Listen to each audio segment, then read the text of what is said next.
What's going on, guys? It's your boy Tyler Gates, aka TAG Live 205, and welcome back to the talk show. Today on this episode, we have an MLB trade deadline special again. Yes, the trade deadline is the most talked about thing in sports right now, other than the All-Star game, the WNBA All-Star game that's coming up, NBA offseason, NFL offseason. We're going to get into all of it. WWE, pay-per-views returning. We're going to get into all of it very, very soon. But today I want to talk about the MLB trade deadline and what it could bring. From Tarek Skubal possibly getting traded to Luis Robert possibly getting traded. Garrett Crochet could get traded. Eric Fetty is probably gone. Tanner Scott's gone. Jazz Chisholm. Any of these guys that you can think who are on the trade block right now could definitely be gone. Even some surprise names like Vladimir Guerrero Jr. or Abo Bichette of Toronto, are they going to sell?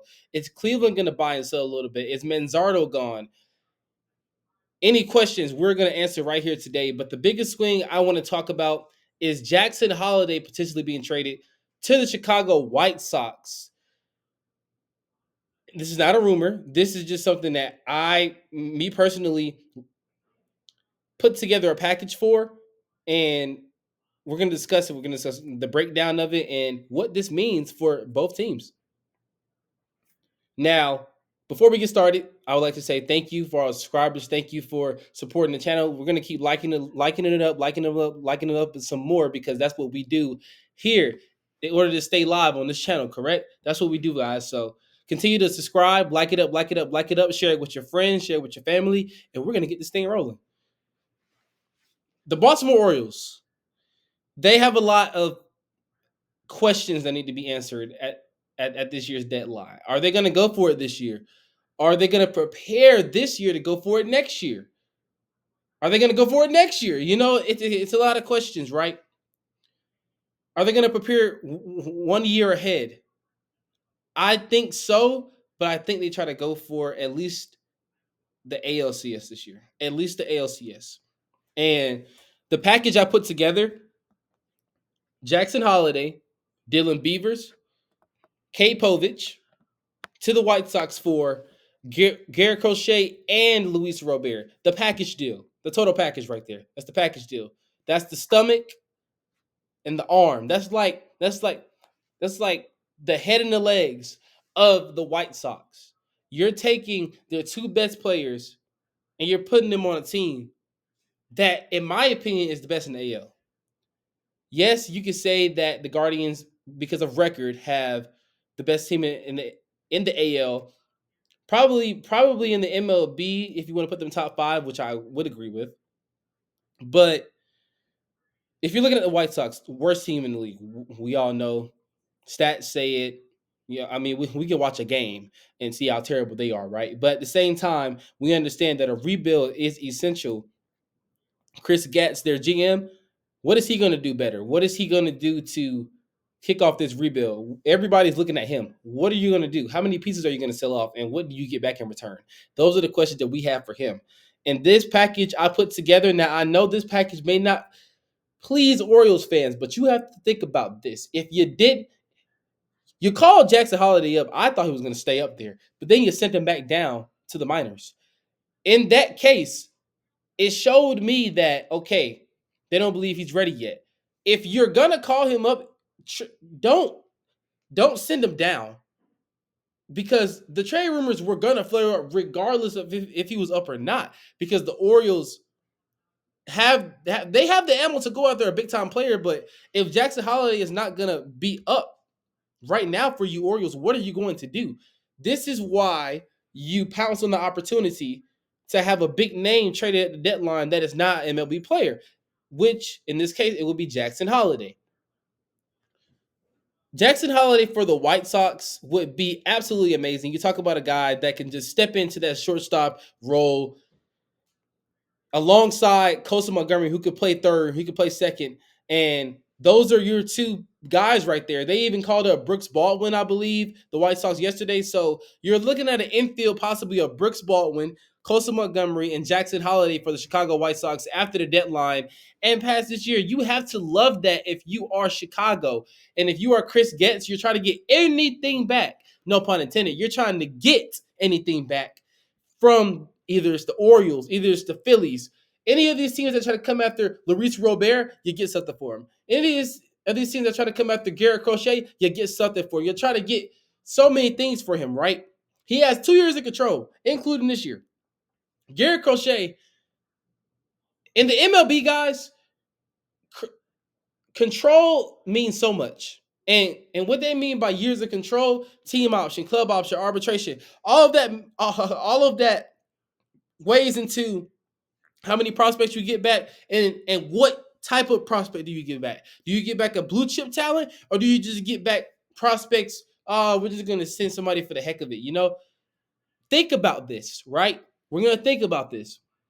I like this trade for Chicago because a rebuild is starting there, and you must pounce on the opportunity to get back anybody for anything on your team right now. They don't have to be top tier prospects all the time. With your development system, we have seen clear as day that Chicago knows how to develop people. I mean, just look at Luis Robert, look at Tim Anderson, look at Nick Madrigal. He was solid for 1 year before they traded him to the Cubs. Any of these guys that were in that outfield, Andrew Vaughn, like any of these guys, you know? And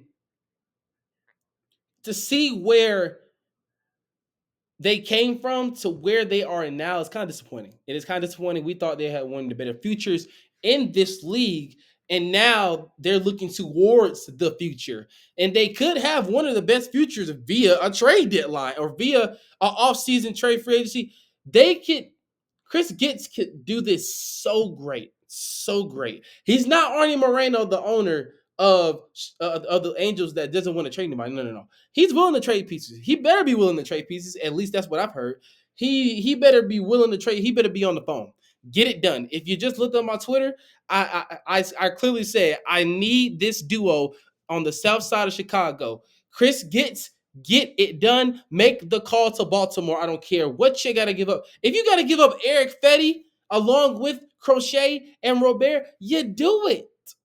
You do it. If you got to give up three for two, Jackson Holliday, and you can get Heston Kjerstad back too, instead of Dylan Beavers, yes, please. I'm doing that all the time. The former number 2 overall pick in the 2020 draft, in my opinion, Heston Kjerstad has been great for the Orioles. Talk about a kid that should have came up in 2022. This kid has been amazing. I mean, he was hitting the cover off the baseball in minor leagues. I don't have the numbers by me, but I know the kid at least average at max 18 home runs 1 year. And to see what he did off the field as well, giving back to the community, doing what he does, right? You not only want a good baseball player, you want a good person in the locker room to start off this rebuild. And by golly, Heston Kjerstad is a guy that you can build around that outfield out there. Get some more outfielders. I don't really believe in Brian Ramos, not yet at least. This is why I said Brooks Baldwin is better in my opinion right now. If I would try to trade Brian Ramos, see if you can get something for him out there. A lower tier pitcher or something like that. I know he's 22 years old, but hey, Rodolfo Castro was 22, 23 when he got traded last year at the deadline. I'm just saying. So any of these things we have to think about if we are MLB fans. Now, on Talking Baseball, Trevor said that Jackson Holliday thinks that Jackson Holliday is the biggest name that could be traded at this year's deadline, and I highly agree with him. Now, you look at the prospects like Marcelo Meyer, he hasn't been called up yet, so that kind of begs the question as well: is a trade coming with that? I don't think Jordan Lawler is getting dealt. We already know Dylan Cruz, Jane Wood, they're not getting dealt. You know, Nationals prospects are getting dealt. Pirates prospects may get dealt. We already know Cubs prospects are not going to get dealt unless they just decide to buy again like they did at the deadline last year. And we know how horrible they are at buying pieces. Why don't you want to sell Cody Bellinger? But that's another conversation for another day. But this right here is what I mean by a perfect opportunity to seize the day that you can look back on and be like, this was the trade or trades that helped us rebuild this farm system and revive this organization. Chris Getz can be a Hall of Fame GM with this deadline and so many more to come. I guarantee you, this could be the start of a generational type of deadline. You have pieces that you can sell off. You have top end pieces that you can sell off. It's not just about the top end pieces, right? You have other people on your roster that you can sell. Tommy Pham, he can go. Michael Kopech for the right price, he can go. You have Drew Thorpe there. You have Noah Schultz waiting in the wings, which I think he should get some major league time this year. But man, you know, you have those two pitchers right there, Noah Schultz and Drew Thorpe waiting. You have Sammy Zavala in the outfield, who I think will be an absolute star in the outfield. Eloy Jimenez, people have not been talking about him getting traded. They're probably going to wait till the offseason to trade him unless they get blown away with an offer, but I doubt he's going to get moved. So it's just certain things we have to think about. Now, for the Baltimore Orioles side of things, and we're gonna end it off after the Baltimore Orioles things. From their perspective of this trade, from their side, giving up Jackson Holliday will not be logical. It's not the logical thing to do. But if you are going to get, okay, now listen, if you have the opportunity to receive a call that you can acquire two all-star caliber level players, not one, but two, maybe even three, to shore up that rotation and to bring some power and some oomph to the outfield, you take it. You take it. You take it. I know that it would be interesting to see what a future would look like with Jackson Holliday in the Orioles uniform, because once again, he's your number one overall prospect, number one in all of baseball, number one overall pick, number one at everything, right? If you were going to call him up, you should have called him up and let him stay up. That's how you let kids develop. They don't always develop outside of the major leagues correctly. When they get up to the majors, that's when they really hit that stride. Like Jacob Wilson, he got called up. He actually plays tonight against the Angels, I believe at 7:30 on NBC California. I will be watching that game, and I will give you a slight review on Twitter, so definitely look up on my Twitter for that as well. I like Jacob Wilson. That kid is amazing. I also have that video coming out soon. But you have to think about this if you are Mike Elias. Are you going for it now, or are you going for it next year? Gunnar Henderson, Adley Rutschman, those are the two building blocks around Colton Cowser and Heston Kjerstad. And you traded for Corbin Burns. Yes, you had to give up DL Hall, but it's fine. Any of these guys, Grayson Rodriguez, you have closers. I don't think they still have Satoru Fujinami on the roster. You got Felix Bautista, who's been injury prone, but we know he's one of the best closers in the game of baseball. And you have plenty of prospects coming up. You have Dylan Beavers coming up. So where's he going to play? Think about this. Really, really think about this. If you are Mike Elias, you have a couple days to think about this. Ample amount of time. And sorry, fellas, have fun in Chicago. That's what I feel like the line is going to be. If a trade does go down and you get a 2-for-1 or 3-for-1 from the south side of Chicago, you get that call from Chris Getz, call him in the office. Call Heston and call Jackson in the office and be like, you know what? Sorry, guys. Have fun in Chicago. That's it. That's all you got to tell them. Just sorry, guys. Have fun in Chicago because I've just traded you to the Chicago White Sox. And they don't hit them. Man, we're going to a worse team. But we're going to start every day. And we're going to be stars there. And Jackson Holliday is going to revive the Chicago White Sox into a contender because Jackson Holliday is that dude. He is the number one prospect in all of baseball. He is, without a shadow of a doubt, the best shortstop in the minors, right behind, in my opinion, Carson Williams is second to third. Carson Williams for Tampa Bay Rays, if you don't know, look him up. Please, that kid is amazing. Can hit the cover off the baseball sometimes. And enormous speed. If he were to come up now and be a Chicago White Sox, right behind Ellie De La Cruz, I'm putting him right there as the second best shortstop, second best youngest shortstop in the MLB, guaranteed. Guaranteed. This kid is it.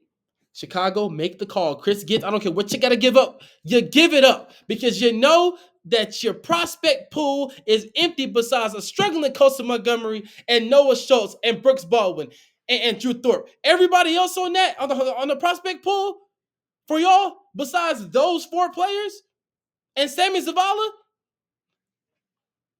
you need more prospects. You need more.